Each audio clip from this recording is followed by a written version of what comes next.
നമസ്കാരം.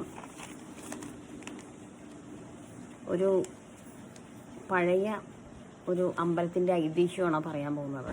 തമിഴ്നാട് മുല്ലൈ വനനാഥസ്വാമി ടെമ്പിൾ. അത് ശിവൻ്റെ ഒരു ശിവൻ്റെയാണ് മുല്ലൈ വനനാഥർ. ഗർഭരക്ഷാംബിക ദേവി, അതായത് പാർവതി. ഇത് പണ്ടൊരു ഐതിഹ്യമുണ്ട്. ഒരു സ്ത്രീക്ക് ഇങ്ങനെ, ഒരു ഭക്തയ്ക്ക് ഇങ്ങനെ ഗർഭരക്ഷ ആവശ്യം വന്നപ്പോൾ പാർവതി ദേവി ഇറങ്ങി വന്ന് പ്രസവം നോക്കി നല്ല സുഖപ്രസവം ആയി എന്നാണ് ഐതിഹ്യം. അപ്പോൾ അങ്ങനെ ഒരു അമ്പലം തിരുക്കരികാവൂർ, പാപനാശം, തഞ്ചാവൂർ ഡിസ്ട്രിക്റ്റിൽ. അതിന് വെബ്സൈറ്റും മെയിലൊക്കെ ഉണ്ട്. അപ്പോൾ എനിക്ക് ആദ്യത്തെ പ്രസവ സമയത്ത് തന്നെ ഇതിനെക്കുറിച്ച് എനിക്ക് അറിയായിരുന്നു. അതായത് 91 തന്നെ അറിയായിരുന്നു. അങ്ങനെ ഞാൻ അവിടെ ഗർഭരക്ഷാംബികയെ മനസ്സുകൊണ്ട് പ്രാർത്ഥിക്കുകയും അവിടെ ഒരു വിളക്കെണ്ണ ലഭിക്കും. അത് അവിടെ നിന്ന് നമുക്ക് പോസ്റ്റിൽ വന്ന് നമ്മൾ ദേവിയുടെ സ്തോത്രം നിത്യം പറയുക. ഗർഭിണികൾ ദേവിയെ പ്രാർത്ഥിക്കുക, സുഖപ്രസവം ആവാൻ വേണ്ടി ദേവീനെ വിശ്വാസത്തോടു കൂടി കുളിച്ച് പ്രാർത്ഥിക്കുക. അപ്പോൾ പ്രസവ വേദന വരുമ്പോൾ നമ്മൾ ആ തൊപ്പിളിൻ്റെ ചുറ്റും ഈ എണ്ണ, ഈ വിളക്കെണ്ണ അതങ്ങോട്ട് തേച്ച് നമ്മൾ ഹോസ്പിറ്റലിൽ പോയി കഴിഞ്ഞാൽ സുഖപ്രസവമാവും എന്ന ഒരു വിശ്വാസമാണ്. ഞാൻ എൻ്റെ 2 പ്രസവത്തിനും തടവി പോയിട്ടുണ്ട്. രണ്ടും എൻ്റെ ദൈവകൃപയാൽ സുഖപ്രസവമായിരുന്നു. ഇപ്പം എൻ്റെ മക്കളുടെ കാര്യം വന്നപ്പോഴും ഞാനത് മേടിച്ച് കൊടുക്കാറുണ്ട്. എൻ്റെ ബന്ധുക്കൾക്കും അറിയാവുന്നവർക്കൊക്കെ പറഞ്ഞു കൊടുത്തിട്ടുണ്ട്. അപ്പം അവിടെ തിരുക്കരികാവൂർ, അത് പണ്ട് നായന്മാർ തന്നെ ഉള്ളപ്പോൾ തന്നെ ഈ തമിഴിൽ ഒരുപാട് ഈ അമ്പലത്തിനെ കുറിച്ച് പ്രതിപാദിച്ചിട്ടുണ്ട്. അവിടെ വിനായക, നന്ദി എല്ലാം ഉണ്ട്, സ്വയംഭൂ മൂർത്തികളാണ്. ഇവിടെ പുനുഗു ചാതം, essence made out of civets apply to worship എന്നാണ് പറയുന്നത്. പിന്നെ Ambal Karu Katha Nayaki, goddess who save the foetus of her devotee, ഭക്തയ്ക്ക് അനുഗ്രഹം നൽകി ആ ഭക്തയെ രക്ഷിച്ച് സുഖപ്രസവമാക്കി കൊടുത്ത ദേവിയാണ്.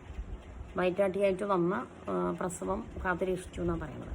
അപ്പോൾ കല്യാണം നടക്കാത്ത കന്യകകൾ ഇവിടെ വന്ന് കുറച്ച് ദിവസം ഭജനം മാതിരി ഇരുന്ന് കഴിഞ്ഞാൽ കല്യാണം നടക്കുമെന്നാണ് പറയുന്നത്. ഒരു നെയ്യുണ്ട്, ആ നെയ്യ് തടവി, പടികൾ നെയ്യൊക്കെ തടവി അവിടെ കോലമൊക്കെ ഇട്ട് ഭജനം ഇരിക്കുക.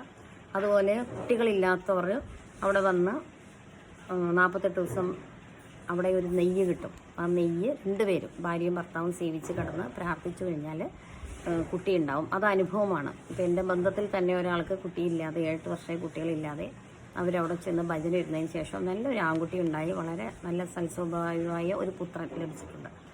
അപ്പോൾ ഇതിന് ഒരു സ്തോത്രമുണ്ട്, പ്രാർത്ഥനാ ശ്ലോകമുണ്ട്. For early marriage and pregnancy. ഓം ദേവേൻഹിരാണി മാം തുഭ്യം ദേവേന്ദ്രപ്രിയ ഭാമിനി വിവാഹഭാഗ്യം ആരോഗ്യം പുത്രലാഭം സദേഹിമേ പതിം ദേഹി സുതം ദേഹി സൗഭാഗ്യം ദേഹിമേ ശുഭേ സൗമാകന്യം ശുഭം ജ്ഞാനം ദേഹിമേ ഗർഭ രക്ഷകേ കാർത്യായനി മഹാമായേ മഹായോഗിന്യതീശ്വരി നന്ദഗോപ സുതം ദേവി പതിമേ ഗുരുവേ നമ. അപ്പോൾ ഇത് കാസ്റ്റർ ഓയിലാണ് നമുക്ക് തരുന്നത്. ഈ വിളക്കെണ്ണ എന്ന് പറയുന്നത് കാസ്റ്റർ ഓയിലാണ്. അപ്പോൾ അതാണ് നമ്മൾ ലോവർ അബ്ഡമണിൽ തേച്ചിട്ട് നമുക്ക് സുഖപ്രസവം ഉണ്ടാവാനായിട്ട് തേക്കേണ്ടത്. പിന്നെ ഒരു പ്രാർത്ഥന ശ്ലോകമുണ്ട് ഈസി ഡെലിവറിക്ക്. ഹേ ശങ്കര സ്മരഹര ബ്രഹ്മദാതി നാഥ മന്നാഥ ശംഭ ശശിചൂട ഹര തിരിശൂലിൻ ശംഭോയി സുഖപ്രസവ ഗൃദ്ഭവാമേ ദയാലോ ഹേ മാധവി വനേശ പാലയമാം നമസ്തേ. അപ്പോൾ മുല്ലൈ വനനാഥർ സന്നിധി എന്ന് പറയുമ്പോൾ ഇതൊരു കാടിൻ്റെ അകത്താണ്. അപ്പോൾ അവിടെ വെച്ച് ഒരു ഭക്തയ്ക്ക് മറ്റേ പ്രസവവേദന വന്നപ്പോൾ ദേവി വന്ന് രക്ഷിച്ചു എന്നാണ്. അപ്പോൾ ആ ശ്ലോകം ഇങ്ങനെ പറയുക. പിന്നെ ഒരു ശ്ലോകമുണ്ട്. ഹിമവത് യാദാഹരേ പർച്വേ സുരാത നാമ യക്ഷിണി ദാസ്യ സ്മരണ മാദ്രീന വിഷയ ഗർഭിണി ഭവേത്. അപ്പോൾ ഇങ്ങനെ ശ്ലോകം. അപ്പോൾ ഇത് നമുക്ക് എങ്ങനെ കിട്ടും എന്ന് ചോദിച്ചാൽ നമുക്ക് പോകാൻ പറ്റുന്നവർക്കെല്ലാം പോകാം. ഇല്ലാത്തവർക്ക് നമ്മൾ പോസ്റ്റിലായിട്ട് ഇത് നമ്മൾ 200 രൂപ മണി ഓർഡർ അയച്ചു കൊടുത്താൽ ഈ വിളക്കെണ്ണ നമ്മുടെ വീട്ടിലേക്ക് വരും. അപ്പോൾ അങ്ങനെയും ചെയ്യാം. അപ്പോൾ അതിൻ്റെ വെബ്സൈറ്റ് www.garbhrekshambhikai.hrce.in തമിഴ്നാട് .gov.in. പിന്നെ ഇമെയിലുണ്ട് eomullaivananathartkr@gmail.com.